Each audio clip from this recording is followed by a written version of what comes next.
Now, Rune Factory was originally created in 2006 as a spin-off of the game Story of Seasons series. Now, however, in Rune Factory, players are allowed to do more than just farming and ranching because they can also explore dungeons and fight monsters. To date, 9 Rune Factory titles have been released, starting with the original Rune Factory on the Nintendo DS. Starting in 2007 with that first Rune Factory game, and going all the way to 2023, which was the last release there. Like the Story of Seasons series before it, Rune Factory lets players experience a lifestyle that includes farming, fishing, and crafting, including items and special recipes that you can only find in this fantasy world. Now, Rune Factory is more than a life sim. However, incorporating RPG elements like leveling up and fast-paced action combat, there's never a dull moment for players. Teaming up with townspeople and even monsters to help you is a key part of the experience too. Because Rune Factory truly shines when allowing players to meet, befriend, romance, and marry the loves of their fantasy lives. Whether you fall for the gruff but lovable rogue or the shy shop owner that catches your eye, whatever your preference for a partner, there's someone in Rune Factory just for you. Well, of course, it is the new game in the Rune Factory series set in the eastern country known as Azuma. A reimagining of the Rune Factory series that builds on the series' foundations of life sim, action RPG battle, and romance, and adds the new elements of earth dancing and village building with a uniquely Japanese flavor. This is going to be set in the eastern country of Azuma. It's an island surrounded by the sea. Shattered into 1,000 pieces and scattered across the heavens and earth by the celestial collapse, Azuma is now a shadow of its former self. Azuma now looks to the Earth Dancer to play hero and restore this once prosperous land to its former glory. The Earth Dancers are uniquely attuned to the natural powers of the land. Using special dances, they can wield sacred treasures to help bring vitality and hope back to Azuma. In this game, you'll choose to play as either Subaru or Kaguya, and use your abilities to undo the damage caused by the celestial collapse and the blight that followed. Farming is a part of Guardians of Azuma, but it's been expanded. You'll be able to construct and place buildings in the seasonal villages of Azuma, including barns for monsters, homes for residents, and storefronts like a blacksmith to improve your own items. Exploring Azuma will show you a world with Japanese-inspired aesthetics. From festivals and events to the monsters roaming the plains, Azuma is a land steeped in tradition. However, if you look closely enough, you'll see the influence of the West throughout, including items and food present in Azuma. So new weapons like the bow and talisman give Earth Dancers additional options when taking on the corruption of the land. Recruiting townspeople and monsters also returns, so you won't have to face down the threat of the blight all by yourself. Romance again plays a large part in your time in Azuma, ranging from wandering warriors to the gods of the land. There are plenty of eligible residents to woo. Also, same-sex relationships are also included, giving you the ability to truly live your authentic fantasy life. All right, and here it looks like we're jumping into Subaru, and where are we right now? Right now we're in Spring Village, one of the first villages in the game.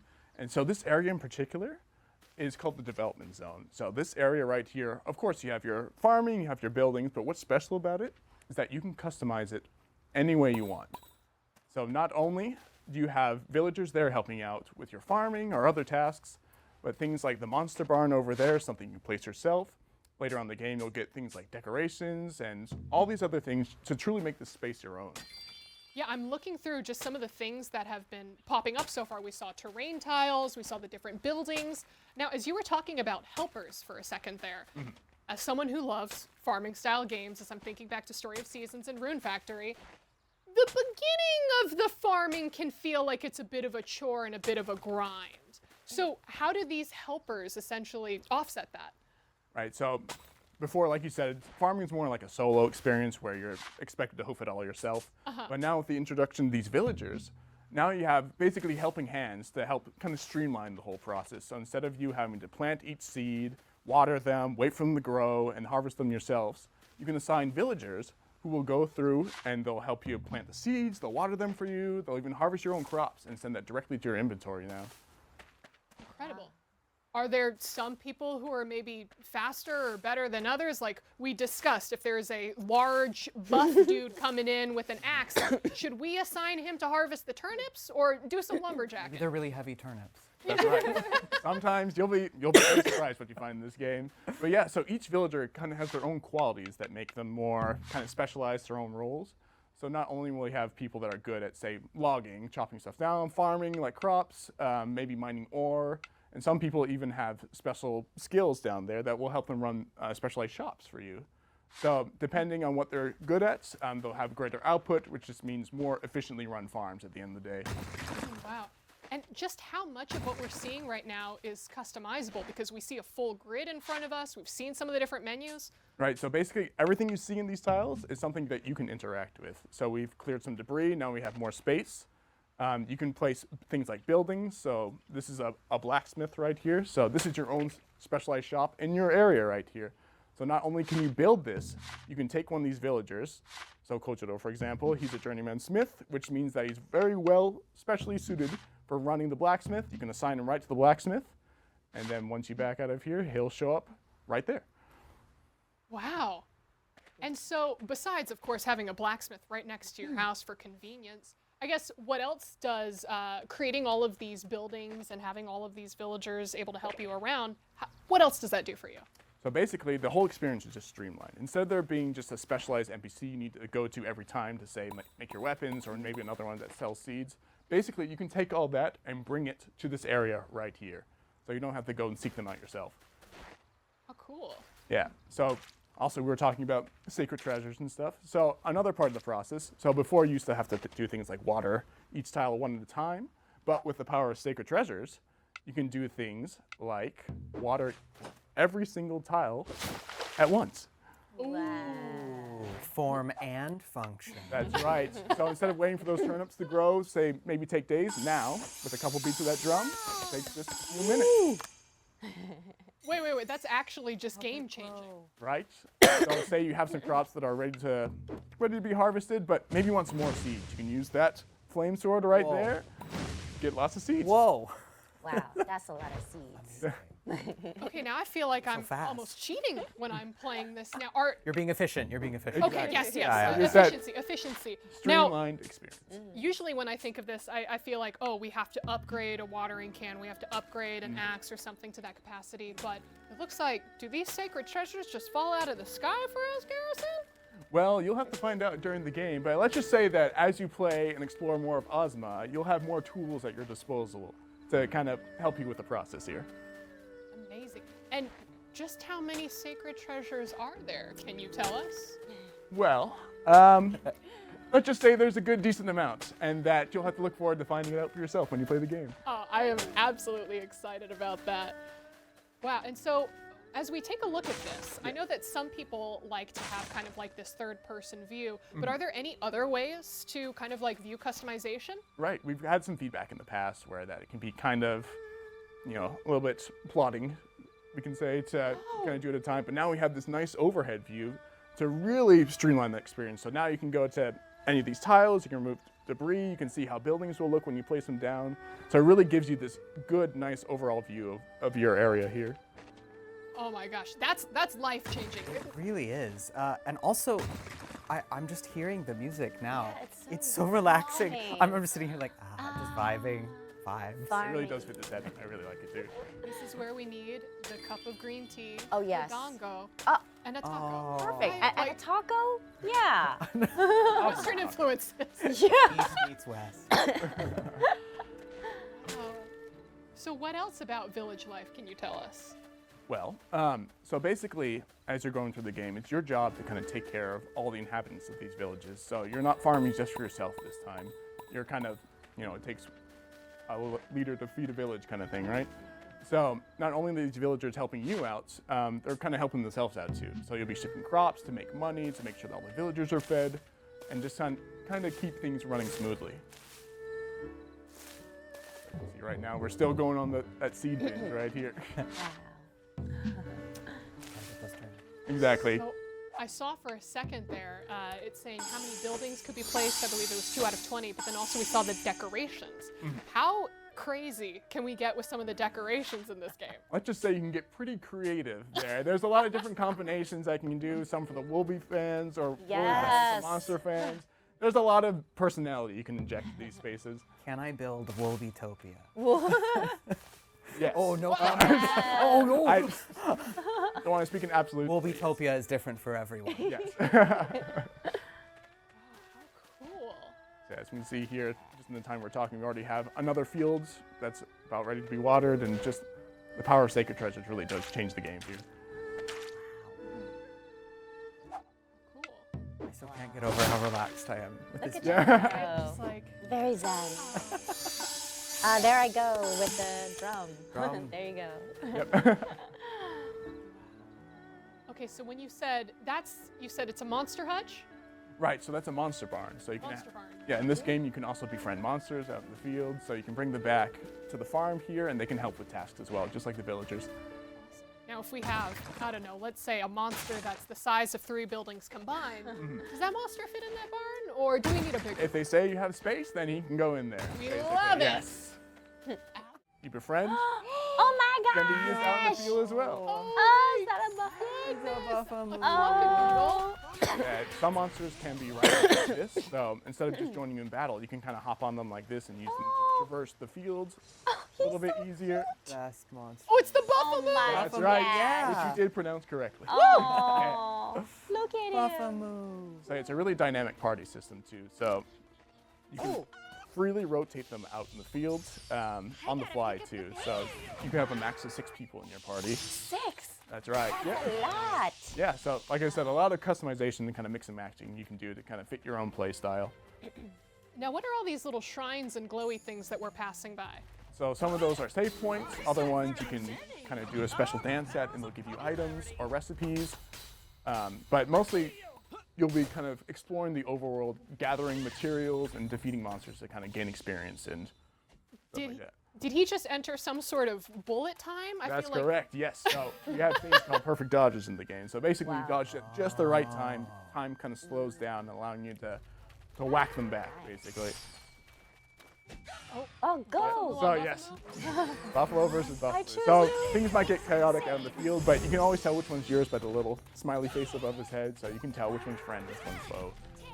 Oh, cool. Okay, I feel like I'm going crazy, but Brandon, you have a smile on your I face. do. So I massive. love the 𝚘𝚘𝚘𝚘 so Yeah. much. I just love the names of monsters in the Factory games. He's a very good one. 𝚘𝚘𝚘𝚘, Woolies, 𝚘𝚘𝚘𝚘. Oh, Oh, whoa, whoa, whoa, whoa. Just from a localization standpoint, 𝚘𝚘𝚘𝚘 Sometimes you gotta so do what you gotta great. do in Azuma. Like- It's a tough world. Now, I feel like right now we see a lot of the enemies or monsters are cute little sheep. Yeah. We got our little 𝚘𝚘𝚘𝚘. Now, would you say that those monsters stay cute and fluffy throughout the entirety of the game? Well, there's some variety, definitely towards the end. As you can see in the distance there, I wouldn't call him tiny or fluffy or cute. Oh no, there they are. Oh yeah. But Whoa. yeah, definitely.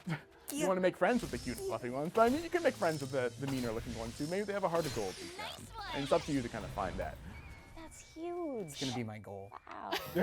Friend like the scariest giant scary monster. Okay, let's see the parasol in action. Exactly, yeah. So it's not just for watering crops. You can Oh, nice Oh, really that's some right there. damage. Dang. Not bad, right? I mean, they are sacred treasures after all. If I got something from a god, I expect it to do a lot of damage too. Wait, I think my dongo skills got a boost Yes, too. I saw that. Yes. Oh. Well, now we need to know, is Iroha fighting with dongos? Like, what's the, what can you reveal to us? Well, Iroha is in charge of the tea shop in Spring Village, so her whole thing is service with a smile and also kicking butts and taking names. Oh, how fantastic. And you know, I think it's cool. We were talking about the monsters just a second ago. We talked about the cute inspirations, but as we were talking about the Eastern inspirations as well, a little bit of Japanese, we see the colossal red oni. So already having hints to that Japanese culture there as well. Exactly, yeah. So again, we have some staple monsters from the series, of course, but then we have the more Azuma influence here. So we have Oni, we have other, maybe more, especially influenced kind of monsters, I guess, from the new series. I just noticed something. Is the targeting icon a spinning sakura blossom? It could very well be. Like right there. That's so cool. Cute. Wow. Again, fitting the Azuma style. Yeah. Awesome. I love all the details. That went into Gonna this. throw this out as well, just because we heard another voice line. I believe this was from Mauro. I think just threw out a grazie. That's right. We got some multilingual party members in here too. He actually visited from one of the Western continents.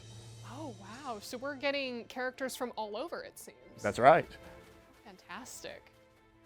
And now I'm getting excited about the characters that you haven't been able to talk about yet. That I'm like, oh, I want to know more. Yeah. I want to know more about Mauro now. And now Suzu, 𝙲𝚑𝚅, and Murasame. We see all of these So this party is members. again the party switching on the fly. So Wow. yeah, Suzu's like more your buffer type. So she won't necessarily get directly in combat, but she'll give you buffs and kind of debuff monsters on the field. Then Murasame will kind of come and cut them down the sides for you. Yeah, the maps are also pretty big compared to the previous games as well, so there's lots to explore, lots to find, lots of things to collect. You have things like frog shrines you can go up and get recipes. I mean, there's lots to find in this game. Now, are each of these kind of like plains maps or areas that you're finding all of these different monsters, are they revisitable? Do they refresh each time you go? Or once you get rid of a monster, do they stay in the ground? Well, no monsters have gone for good. But yeah, so most of these areas are places that you can kind of revisit day by day. The resources will spawn. Sometimes you get different monster spawns. But it's a great way to kind of build up your resources. Say if you wanted to bring back like lumber and stone for the village, if you wanted to build more decorations or things like that. So it's really a good way to kind of build up your own items and materials if you wanted to make things or kind of grind levels to make your character stronger. Cool. Now, in addition to, of course, just having amazing characters in your party, or maybe trying to find that perfect party comp or balance, are there any other incentives or benefits to putting specific characters in there? If you really like them. If you really like them. Exactly, yeah. So if you wanted to spend more time with people, sometimes their skills will grow. Maybe your bond will deepen with them. So outside of talking with them, maybe in the village, this would be a good way to kind of make your relationship grow closer together. Oh, so you're saying that fighting is also a part of the romance, is that correct? It's always part of the romance, let's be honest. I mean, nothing says bonding like beating up a colossal Oni together, you know? Yes, Yeah. very true. That's love. Very That's true romantic goals. That activity. is true love. Dance of Bonds. Now, what's this? Right, so that's one of the special interactable things you can do in the fields. So that was a frog statue back there. Basically, if you use a certain dance by it, it'll thank you for your service and give you like a new item or recipe that you can use, either like a useful item or maybe even a decoration to use back in the village. Oh, great. So I saw for a second something popped up saying Shikamaru obtained XYZ, I think in terms of materials, but we don't see Shikamaru, I think, in our party. In fact, I think we're ready right now to jump into it and show you how it works. Oh, fantastic. Hi, it's me. Oh, there you are. Yep, There there I you go. am. So right now, this is a little bit later in the game. We've already defeated this boss, but we're coming back. This is the Cursed Tree boss. This is a little bit how the combat works. As you can see, you can build a party of other romance characters or even other villagers in the game to come help you out in fights. So right now, you can see that up by the Cursed Tree's name, there's two symbols next to them. The one's other one's like an archery arrow and like earth symbol. Basically, that's their weaknesses up there. So you can see Kage just used the bow to fill up the stun gauge, which is underneath the green health bar up there. Once that's full, they enter the stun state where you can basically just go to town and wail them and get a bunch of damage in. Wow, it looks so fluid. It's so cool. Okay, now we're showing up the drum. So before you use that to heal, now we're using it to kind of send out these shock waves that can stun monsters and deal extra damage. Crazy. And it looks like all the way that your party members are also attacking seems Right. very fluid as well. Right, each one has a different role. So you'll see like 𝚑𝚅𝚅 kind of has this bow/sniper style, Murasame is kind of more in-your-face attacker, and Hina's kind of like a support rogue type. So everyone's there to kind of assist you in these fights. Oh, So there we go, yes. As you can see, we're pulling out the bow, we're doing that extra damage again. So it's really about exploiting these bosses' weaknesses to take them down with your team here. what would you say is the difficulty level of finding the weaknesses in each of these bosses? Will there always be a bullseye on their forehead, or Yeah. do you have to use your brain a little bit? This one, the trees, you know, a special exception there, but usually you'll have an idea what to do during these boss fights. We're not going to leave you in the dark. But there's always people giving hints. Sometimes we'll be there to kind of give you a little helping hand or a nudge in the right direction. But there's still some difficulty, as you can see. still need to keep on your toes to make sure that you can make it through alive. Oh no, it looks like we lost Murasame. Oh Yep. no! So, yeah, once that gauge fills up, he'll be back in action. But for now, we're down to Murasame. But there we go. Just took him out. And that's with a bit of romance. Ooh! So right now we're showing off one of the romanceable characters, Hina, right here. And so when you talk to a character, you have the choice to hang out and do different activities together. So each time you do this, you'll have a different kind of variety of options to pick from. Once you get to a certain relationship level with someone, No way. Wow. you get Wow. options such as this. Oh become available. my! Scandalous. Oh my goodness. She's like, what? Level 10. I, Yeah, so just going back to these options again. So it's not just holding hand or head pats. wait. Discuss. You can something. discuss something intellectual. There's a lot you can do together here. Oh my Have a friendly chat about nuclear physics. Yeah. Exactly. You don't I always have want to- more Hina in my life. All right, so here we go again. Stop. 3. Hold hands. Whoa! Oh my goodness. Yeah, so holding hands in just that quick little scene, sometimes you can have to share a little intimate moment together as well. Oh, how sweet. When my It hero really took feels like my you're hand. building a relationship with these characters when you're playing through the game. Oh my god. Okay, so Kaguya has Riz, girl. Yeah. Oh, I mean. Algu, yes, and Subaru. Kaguya. Kaguya's. Oh, how cute. I love how cool Kaguya looks. Yes. That's just cool. She's the one who takes the lead. I mean, let's be honest, Yeah. you're both very cool in game. Yes. You're saving the world basically, with dancing. You gotta You're look both cool. very With dancing. Yeah. Throwing it down to save the world. Exactly. Oh, she's shy. So cute. Yeah, Hina's one of our returning characters too. So she was in one of the previous games, but now she's all grown up and ready to help out in Azuma as well. How sweet. And that is right, everyone. We are going to have a Sakuna collaboration DLC. Making a special appearance from Sakuna of Rice and Ruin, Sakuna, the harvest goddess herself, comes to Guardians of Azuma. As a resident of Azuma, you can interact with Sakuna at her home, where she continues to tend to her rice crop. Befriend Sakuna and invite her to join your party for battle. Just make sure to keep some onigiri handy. If you're wondering, who is Sakuna? Well, Sakuna of Rice and Ruin was a side-scrolling action game with deep crafting and farming simulation that released on the Nintendo Switch and PlayStation 4. Sold over 1 million units globally, and of course was award-winning. So many different awards, including Famitsu's Dengeki Best Action Game, Best Indie Game, Best Rookie Game, and also nominated for Game of the Year. And even with that, people are so pumped about it that we are getting an anime TV series and of course new games coming from.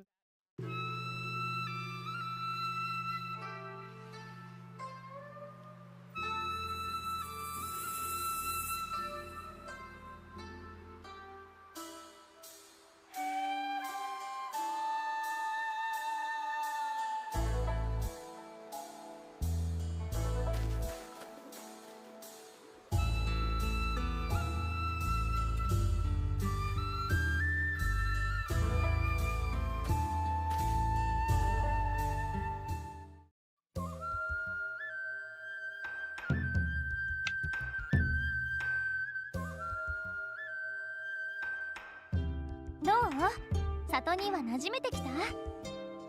改めて私はいろは。お掃除に終わりというものはないのです。それに働かざる者食うべからず。こんなはずじゃなかったのにな。どうすれば里の良さが分かってもらえるんだろう。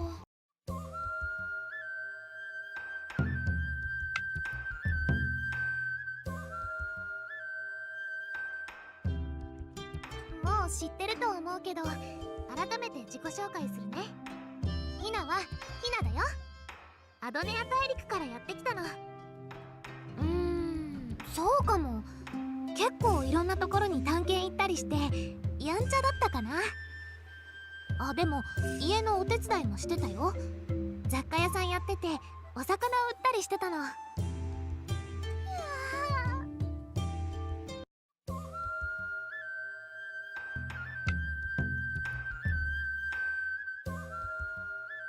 改めて私春の神こと春のうららかな日の御事と申します。以後お見知りおきくだされば光栄です。もしご迷惑でなければ私もご一緒してよろしいかしら。頼もしいお言葉、さすがは大地の舞手、期待しております。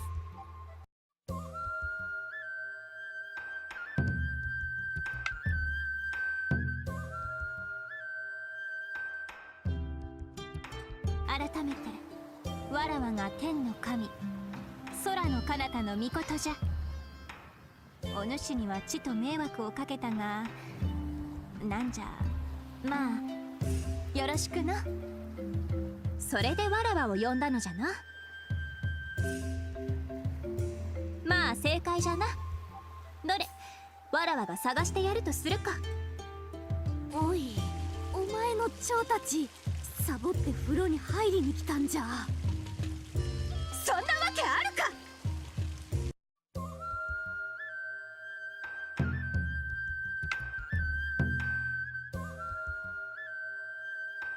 なるほど、願いと誓いですか。いいですね、ぜひ行きましょう。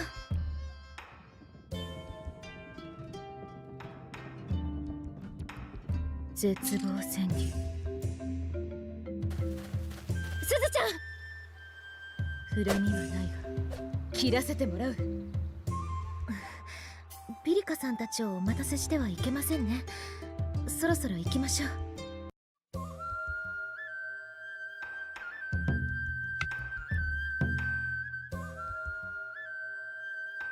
東の夏と剣を司る神まつりちゃん参上。改めてよろしくな。なんてったって私は最強だからな。とにかく頼んだぞ大地の舞手、私の期待を裏切るなよ。アンポンタンどもめ、今のまつりちゃんを